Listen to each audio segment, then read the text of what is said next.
ਵਾਹਿਗੁਰੂ ਜੀ ਕਾ ਖਾਲਸਾ ਵਾਹਿਗੁਰੂ ਜੀ ਕੀ ਫਤਿਹ। ਸੋ ਅੱਜ ਆਪਾਂ ਪੌੜੀ ਨੰਬਰ 13 ਕਰਾਂਗੇ। ਪੌੜੀ ਨੰਬਰ 12 ਆਪਾਂ ਪਹਿਲਾਂ ਕਰ ਚੁੱਕੇ ਹਾਂ, ਜਿਸ ਦਾ ਸੰਖੇਪ ਜਿਹਾ ਭਾਵ ਜੋ ਪੌੜੀ ਵਿੱਚ ਆਇਆ ਸੀ ਉਹ ਦੁਹਰਾ ਲੈਂਦੇ ਹਾਂ, ਜਿਸ ਵਿੱਚ ਗੁਰੂ ਜੀ ਸਾਨੂੰ ਇਹ ਗੱਲ ਸਮਝਾ ਰਹੇ ਸਨ ਕਿ ਜਿਹੜੇ ਗੁਰੂ ਦੀ ਮੱਤ ਨੂੰ ਛੱਡ ਕੇ ਆਪਣੇ ਮਨ ਮਰਜ਼ੀ ਨਾਲ ਆਪਣੇ ਮੂੰਹ ਜ਼ੋਰ ਚੱਲਦੇ ਨੇ, ਜੀਵਨ ਜਿਉਂਦੇ ਨੇ, ਉਹਨਾਂ ਨੂੰ ਅੱਗੇ ਆਉਣ ਵਾਲੇ ਸਮੇਂ ਵਿੱਚ ਮਾਰ ਪੈਂਦੀ ਹੈ। ਭਾਵ ਉਹ ਦੁਖੀ ਹੁੰਦੇ ਨੇ, ਉਹਨਾਂ ਨੂੰ ਦੁੱਖਾਂ ਦਾ ਸਾਹਮਣਾ ਕਰਨਾ ਪੈਂਦਾ ਹੈ। ਗੁਰੂ ਜੀ ਨੇ ਸਾਨੂੰ ਇਹ ਵੀ ਦੱਸਿਆ ਸੀ ਕਿ ਵਾਹਿਗੁਰੂ ਜੀ ਦੇ ਦਰਬਾਰ ਵਿੱਚ ਕਿਸੇ ਬੰਦੇ ਦੀ ਕਿਸੇ ਯੋਗਤਾ ਦੇ ਆਧਾਰ ਤੇ ਨਿਬੇੜਾ ਨਹੀਂ ਹੁੰਦਾ, ਸਗੋਂ ਉਹਦੇ ਕਰਮਾਂ ਦੇ ਆਧਾਰ ਤੇ ਨਿਬੇੜਾ ਹੁੰਦਾ ਹੈ ਕਿ ਉਸ ਬੰਦੇ ਨੇ ਕਰਮ ਕੀ ਕੀਤੇ। ਇਹਦੇ ਵਿੱਚ ਗੁਰੂ ਜੀ ਨੇ ਪੜ੍ਹੇ ਤੇ ਅਨਪੜ੍ਹ ਦੀ ਉਦਾਹਰਨ ਲਈ ਹੋਈ ਹੈ ਵੀ ਜੇ ਪੜ੍ਹਿਆ ਲਿਖਿਆ ਮਨੁੱਖ ਕਰਮ ਚੰਗੇ ਨਹੀਂ ਕਰਦਾ ਤੇ ਇਹਦਾ ਮਤਲਬ ਇਹ ਨਹੀਂ ਕਿ ਉਹ ਰੱਬ ਦੀ ਦਰਗਾਹ ਵਿੱਚ ਸੁਰਖਰੂ ਹੋਏਗਾ, ਕਿਉਂਕਿ ਉਹ ਪੜ੍ਹਿਆ ਹੋਇਆ ਸੀ। ਤੇ ਜੇ ਕੋਈ ਅਨਪੜ੍ਹ ਬੰਦਾ ਚੰਗੇ ਕਰਮ ਕਰਦਾ ਏ ਤੇ ਉਹ ਵਾਹਿਗੁਰੂ ਜੀ ਦੇ ਦਰਬਾਰ ਵਿੱਚ ਪ੍ਰਵਾਨ ਹੋਏਗਾ। ਉਹ ਇਸ ਤਰ੍ਹਾਂ ਨਹੀਂ ਸਮਝਿਆ ਜਾਏਗਾ ਕਿ ਉਹ ਪੜ੍ਹਿਆ ਲਿਖਿਆ ਨਹੀਂ, ਇਸ ਲਈ ਉਹ ਰੱਬ ਦੀ ਦਰਗਾਹ ਵਿੱਚ ਪ੍ਰਵਾਨ ਨਹੀਂ। ਸੋ ਜੇਹਾ ਘਾਲੇ ਘਾਲਣਾ ਤੇ ਵੇਹੋ ਨਾਉ ਪਚਾਰੀਐ ਤੋਂ ਮਤਲਬ ਹੀ ਇਹ ਸੀ ਕਿ ਜਿਹੋ ਜਿਹੇ ਮਨੁੱਖ ਕਰਮ ਕਰਦੇ ਨੇ ਉਹੋ ਜਿਹਾ ਉਹਨਾਂ ਦਾ ਨਾਂ ਪੈ ਜਾਂਦਾ ਹੈ ਤੇ ਉਹਨਾਂ ਕਰਮਾਂ ਦੇ ਮੁਤਾਬਕ ਹੀ ਉਹਦੇ ਜਿਹੜਾ ਨਿਬੇੜਾ ਹੈ ਅੰਤ ਉਹਦੇ ਮੁਤਾਬਕ ਹੁੰਦਾ ਹੈ। ਇਸ ਲਈ ਗੁਰੂ ਜੀ ਨੇ ਆਪਾਂ ਨੂੰ ਇਹ ਗੱਲ ਆਖੀ, ਐਸੀ ਕਲਾ ਨਾ ਖੇਡੀਏ ਜਿਤ ਦਰਗਾਹ ਗਿਆ ਹਾਰੀਏ।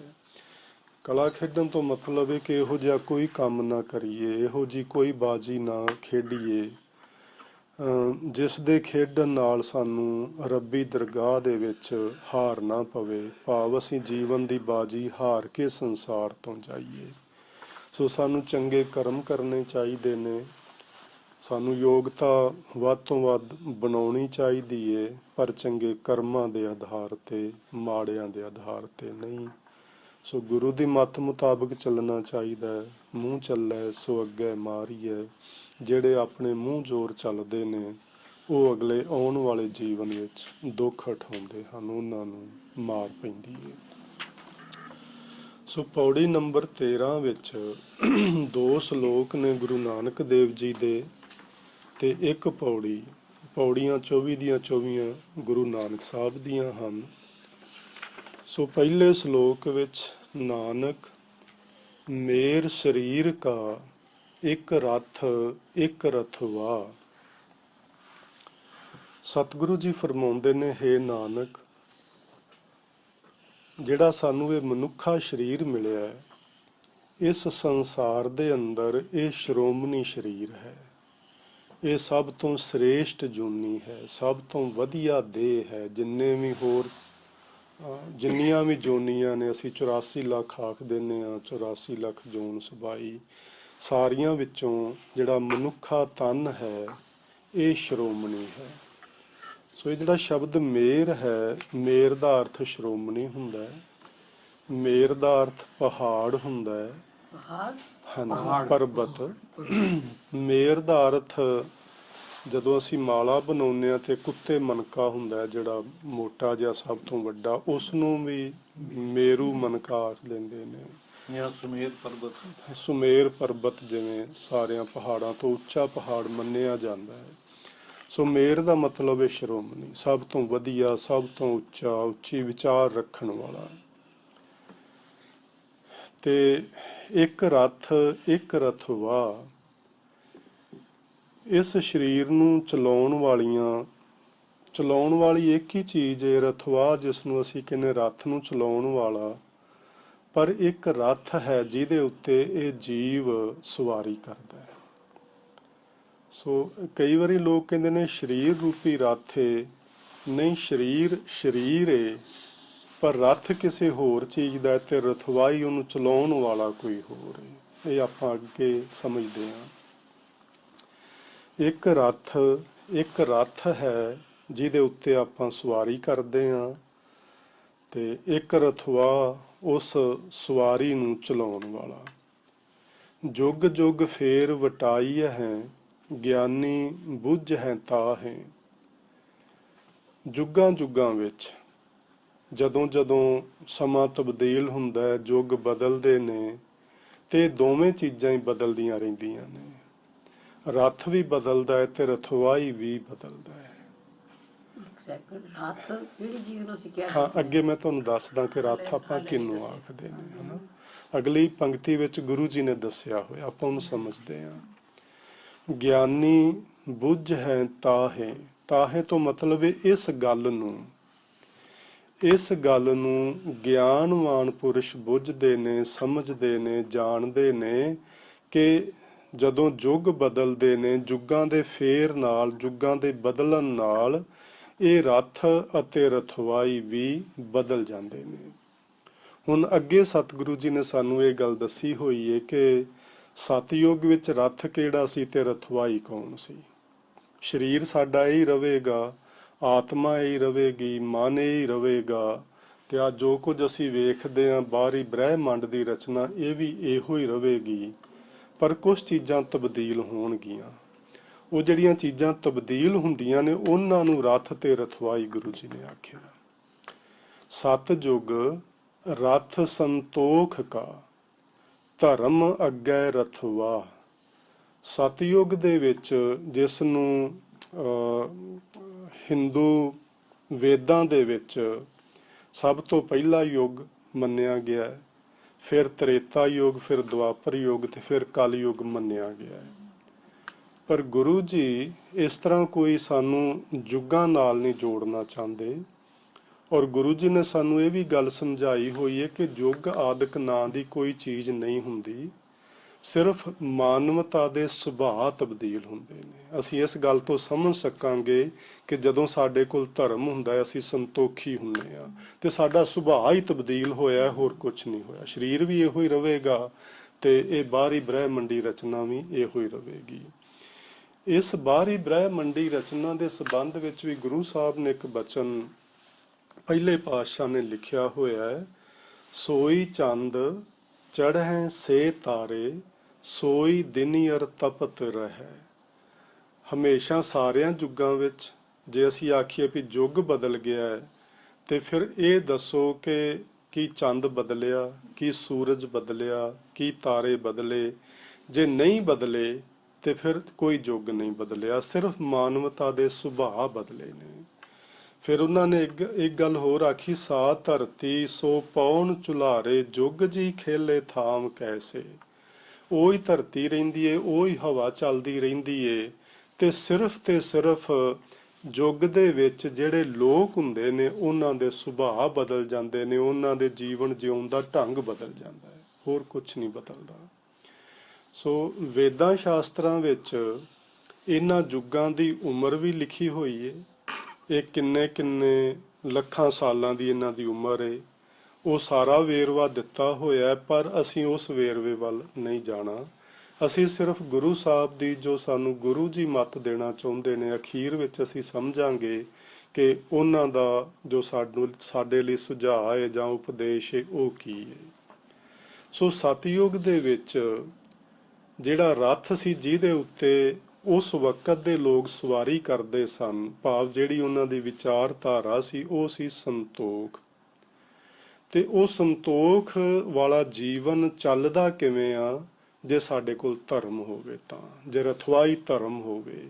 ਸਾਡੀ ਜ਼ਿੰਦਗੀ ਅਸੀਂ ਜੀ ਰਹੇ ਹਾਂ, ਅਸੀਂ ਇੱਕ ਮੁਸਾਫਰ ਦੀ ਤਰ੍ਹਾਂ ਹਾਂ, ਪਰ ਜੇ ਸਾਡੀ ਅਗਵਾਈ ਕਰਨ ਵਾਲਾ ਧਰਮ ਹੋਏਗਾ ਤੇ ਫਿਰ ਸਾਡੇ ਜੀਵਨ ਵਿੱਚ ਵਿਕਾਰ ਨਹੀਂ ਆਉਣਗੇ, ਫਿਰ ਲੋਭ ਲਾਲਚ ਨਹੀਂ ਆਏਗਾ, ਇਤਿਆਦਿਕ ਚੀਜ਼ਾਂ ਨਹੀਂ ਆਉਣਗੀਆਂ, ਫਿਰ ਸੰਤੋਖ ਆਏਗਾ। ਸੋ ਉਸ ਵਕਤ ਸਤਿਯੁਗ ਦੇ ਵਿੱਚ ਸਾਨੂੰ ਸੇਧ ਦੇਣ ਵਾਲਾ ਧਰਮ ਸੀ, ਅਸੀਂ ਧਰਮ ਤੋਂ ਅਗਵਾਈ ਲੈਂਦੇ ਸਾਂ, ਰਥਵਾਈ ਸੀ ਉਹ, ਸਾਡੇ ਇਸ ਰੱਥ ਨੂੰ ਚਲਾਉਣ ਵਾਲਾ ਸੀ, ਤੇ ਧਰਮ ਦਾ ਸਦਕਾ ਅਸੀਂ ਸੰਤੋਖੀ ਲੋਕ ਸਾਂ। ਸਾਡੇ ਕੋਲ ਮਤਲਬ ਲੁੱਟ ਖਸੁੱਟ ਕਰਨ ਦਾ ਨਾ ਤੇ ਸਮਾਂ ਸੀ, ਨਾ ਸਾਡੀ ਸੋਚ ਸੀ, ਨਾ ਅਸੀਂ ਕਰਦੇ ਸਾਂ। ਅਸੀਂ ਸਭ ਸੰਤੋਖੀ ਸਾਂ ਤੇ ਧਰਮ ਦੇ ਆਧਾਰ ਤੇ ਅਸੀਂ ਆਪਣਾ ਜੀਵਨ ਜਿਉਂਦੇ ਸਾਂ। ਅੱਗੇ ਦੂਜਾ ਯੁੱਗ ਆ ਗਿਆ ਜਦੋਂ ਲੋਕਾਂ ਦੇ ਸੁਭਾਅ ਤਬਦੀਲ ਹੋ ਗਏ ਤੇ ਵੇਦਾਂ ਸ਼ਾਸਤਰਾਂ ਨੇ ਉਸ ਸਮੇਂ ਨੂੰ ਅਗਲਾ ਨਾਂ ਬਦਲ ਕੇ ਉਹਨੂੰ ਹੋਰ ਨਾਂ ਦੇ ਦਿੱਤਾ। ਤ੍ਰੇਤੈ ਰਥ ਜਤੈ ਕਾ, ਜੋਰ ਅੱਗੇ ਰਥਵਾ। ਲੰਮੇ ਸਮੇਂ ਤੋਂ ਬਾਅਦ ਮਨੁੱਖਤਾ ਦੇ ਵਿਚਾਰ ਹੌਲੀ ਹੌਲੀ ਬਦਲਦੇ ਬਦਲ ਗਏ ਤੇ ਬਦਲਾਅ ਵਿੱਚ ਹੋਇਆ ਕਿ ਲੋਕੀ ਇੱਕ ਦੂਜੇ ਦੇ ਥਾਵਾਂ ਤੇ ਕਬਜ਼ੇ ਕਰਨ ਲੱਗ ਪਏ, ਇੱਕ ਦੂਜੇ ਦੀ ਜਾਇਦਾਦ ਖੋਹਣ ਲੱਗ ਪਏ। ਸੰਤੋਖ ਨਾ ਰਿਹਾ ਤੇ ਧਰਮ ਨਾ ਰਿਹਾ। ਜਦੋਂ ਸਾਡੇ ਵਿੱਚ ਸੰਤੋਖ ਨਹੀਂ ਹੁੰਦਾ ਉਦੋਂ ਅਸੀਂ ਇਹੀ ਕੰਮ ਕਰਦੇ ਹਾਂ ਕਿ ਦੂਜੇ ਦਾ ਧਨ ਪਦਾਰਥ ਜਿਵੇਂ ਕਿਵੇਂ, ਭਾਵੇਂ ਜਾਇਜ਼ ਢੰਗ ਨਾਲ ਭਾਵੇਂ ਨਜਾਇਜ਼ ਢੰਗ ਨਾਲ, ਅਸੀਂ ਸੋਚਦੇ ਹਾਂ ਕਿ ਉਹ ਮੇਰਾ ਹੋ ਜਾਏ। ਸਾਡਾ ਜੀਵਨ ਸੰਤੋਖੀ ਨਹੀਂ ਰਹਿੰਦਾ, ਅਸੀਂ ਲੋਭੀ ਬਣ ਜਾਂਦੇ ਹਾਂ। ਤ੍ਰੇਤੇ ਯੁੱਗ ਵਿੱਚ ਇਹ ਹਾਲਤ ਗੁਰਬਾਣੀ ਵਿੱਚ ਇਸ ਤਰ੍ਹਾਂ ਨੂੰ ਜ਼ਿਕਰ ਕੀਤਾ ਹੋਇਆ ਹੈ ਕਿ ਜਿਵੇਂ ਧਰਮ ਦੇ 4 ਪੈਰ ਹੁੰਦੇ ਨੇ ਤੇ ਸਤਯੁਗ ਵਿੱਚ ਚਾਰੇ ਪੂਰੇ ਸਨ, ਕਿਉਂਕਿ ਪੂਰਨ ਤੌਰ ਤੇ ਧਰਮ ਦੇ ਆਧਾਰ ਤੇ ਹੀ ਲੋਕ ਜੀਵਨ ਜਿਉਂਦੇ ਸਨ। ਹੁਣ ਮਾਨੋ 25% ਧਰਮ ਖਤਮ ਹੋ ਗਿਆ ਤੇ 3 ਪੈਰ ਰਹਿ ਗਏ, 3 ਚਰਨ ਰਹਿ ਗਏ, 3 ਹਿੱਸੇ ਯਾਨੀ ਧਰਮ ਰਹਿ ਗਿਆ। ਇੱਕ ਹਿੱਸਾ ਜਿਹੜਾ ਵਿੱਚੋਂ ਖਤਮ ਹੋ ਗਿਆ ਤੇ ਉਹਦੇ ਵਿੱਚ ਹੁਣ ਥੋੜਾ ਧੱਕੇ ਜੋਰੀ ਵਾਲੀ ਗੱਲ ਆ ਗਈ। ਜੋਰ ਅੱਗੇ ਰਥਵਾ। ਹੁਣ ਜੋਰ ਜਿਹੜਾ ਬੰਦਾ ਤਕੜਾ ਏ ਉਹਦਾ ਬੋਲ ਬਾਲਾ ਏ, ਮਾੜੇ ਨੂੰ ਕੋਈ ਨਹੀਂ ਪੁੱਛਦਾ। ਤਕੜਾ ਏ ਉਹ ਮਾੜੇ ਦਾ ਸਭ ਕੁਝ ਖੋਹ ਲੈਂਦਾ ਹੈ ਤੇ ਮਾੜਾ ਵਿਚਾਰਾ ਹੱਥ ਮਲਦਾ ਰਹਿ ਜਾਂਦਾ ਹੈ। ਸੋ ਜਦੋਂ ਜ਼ੋਰ ਰਥਵਾਈ ਬਣ ਜਾਏਗਾ, ਅਸੀਂ ਤਾਕਤਵਰ ਆਪਣੇ ਆਪ ਨੂੰ ਬਣਾਉਣਾ ਚਾਹਾਂਗੇ ਤੇ ਪੁਰਾਣੇ ਸਮੇਂ ਵਿੱਚ ਤਾਕਤਵਰ ਹੋਣ ਦਾ ਇੱਕੋ ਇੱਕ ਤਰੀਕਾ ਸੀ ਕਿ ਜਤ ਸਤ ਨੂੰ ਕਾਇਮ ਰੱਖਿਆ ਜਾਏ। ਇਹ ਸਰੀਰਕ ਤੌਰ ਤੇ ਬਲਵਾਨ ਹੋਣ ਦਾ ਇੱਕ ਢੰਗ ਸੀ ਕਿ ਤੁਸੀਂ ਆਪਣੇ ਸਰੀਰ ਉੱਤੇ, ਆਪਣੇ ਕਰਮ, ਆਪਣੇ ਗਿਆਨ ਤੇ ਕਰਮ ਇੰਦਰੀਆਂ ਉੱਤੇ ਕਾਬੂ ਪਾ ਕੇ ਰੱਖੋ, ਜਤ ਵਿੱਚ ਰਵੋ ਤਾਂ ਕਿ ਤੁਸੀਂ ਬਲਵਾਨ ਹੋਵੋ ਤੇ ਤੁਹਾਡੇ ਉੱਤੇ ਕੋਈ ਹਮਲਾਵਰ ਹੋ ਕੇ ਨਾ ਆ ਸਕੇ। ਇਸ ਕਰਕੇ ਤ੍ਰੇਤੈ ਰਥ ਜਤੈ ਕਾ, ਜੋਰ ਅੱਗੇ ਰਥਵਾ। ਲੋਕੀ ਬਲਵਾਨ ਹੋਣਾ ਪਸੰਦ ਕਰਦੇ ਸਨ ਤੇ ਉਹਨਾਂ ਦੀ ਸੋਚ ਵਿੱਚ ਸੀ ਕਿ ਸਾਨੂੰ ਸੂਰਮਤਾਈ ਚਾਹੀਦੀ, ਅਸੀਂ ਯੋਧੇ ਬਲਵਾਨ ਹੋਣੇ ਚਾਹੀਦੇ ਹਾਂ। ਇਸ ਲਈ ਉਹਨਾਂ ਨੇ ਜਿਹੜਾ ਰਥ ਅਖਤਿਆਰ ਕੀਤਾ ਉਹ ਜਤ ਦਾ ਹੋ ਗਿਆ। ਸੋ ਅੱਗੇ ਲੰਮੇ ਸਮੇਂ ਤੋਂ ਬਾਅਦ ਇਹ ਵਿਚਾਰਧਾਰਾ ਵੀ ਮਨੁੱਖਤਾ ਦੀ ਨਾ ਰਹੀ, ਇਹ ਵੀ ਬਦਲ ਗਈ। ਫਿਰ ਦੁਆਪਰ ਯੁੱਗ ਦਾ ਨਾਂ ਦੇ ਦਿੱਤਾ ਗਿਆ ਅਗਲੇ ਸਮੇਂ ਨੂੰ, ਜਿਹੜਾ ਇਸ ਤ੍ਰੇਤੇ ਯੁੱਗ ਤੋਂ ਅੱਗੇ ਸ਼ੁਰੂ ਹੋਇਆ। ਉਹਦੇ ਵਿੱਚ ਲੋਕ ਤਪ ਕਰਨ ਲੱਗ ਪਏ। ਦੁਆਪਰ ਰਥ ਤਪੈ ਕਾ, ਸਤ ਅੱਗੇ ਰਥਵਾ। ਸਤ ਦਾ ਮਤਲਬ ਹੈ ਉੱਚਾ ਆਚਰਨ। ਅਸੀਂ ਪਿਛਲੇ ਯੁੱਗ ਵਿੱਚ ਵੇਖਿਆ ਹੈ ਕਿ ਸਤਯੁੱਗ ਵਿੱਚ ਧਰਮ ਦੇ ਆਧਾਰ ਤੇ ਲੋਕ ਜੀਵਨ ਜਿਉਂਦੇ ਸਨ। ਤ੍ਰੇਤੇ ਵਿੱਚ ਧਰਮ ਜਿਹੜਾ ਇੱਕ ਹਿੱਸਾ ਚਲਾ ਗਿਆ, 3 ਹਿੱਸੇ ਰਹਿ ਗਿਆ, ਪਰ ਲੋਕ ਅਜੇ ਵੀ ਜਤ ਸਤ ਦੇ ਆਧਾਰ ਤੇ ਜੀਵਨ ਜਿਉਂਦੇ ਸਨ। ਭਾਵੇਂ ਉਹ ਬਲਵਾਨ ਹੋਣਾ, ਸੂਰਮੇ ਹੋਣਾ ਪਸੰਦ ਕਰਦੇ ਸਨ। ਇੱਕ ਦੂਜੇ ਉੱਤੇ ਇਸ ਤਰ੍ਹਾਂ ਖੋਹ ਖਿੰਝ ਕਰਨਾ ਉਹਨਾਂ ਦੇ ਸੁਭਾਅ ਵਿੱਚ ਆ ਚੁੱਕਾ ਸੀ। ਪਰ ਹੁਣ ਉਸ ਤੋਂ ਅਗਲੇ ਯੁੱਗ ਵਿੱਚ ਲੋਕਾਂ ਨੇ ਉੱਚੇ ਆਚਰਨ ਨੂੰ ਧਾਰਨ ਕੀਤਾ। ਇਹ ਜਿਹੜਾ ਜ਼ੋਰ ਵਾਲਾ ਕਰਮ ਸੀ ਤੇ ਜਤ ਵਾਲਾ ਕਰਮ ਸੀ, ਉਹ ਇੱਕ ਹਿੱਸਾ ਹੋਰ ਕੱਟ ਗਿਆ। ਸੋ ਯਾਨੀ ਧਰਮ ਦੇ 2 ਹਿੱਸੇ ਚਲੇ ਗਏ, ਖਤਮ ਹੋ ਗਏ ਤੇ ਹੁਣ ਇਹ ਅਗਲੇ 2 ਹਿੱਸੇ ਨੇ, ਯਾਨੀ ਅੱਧਾ ਰਹਿ ਗਿਆ ਧਰਮ।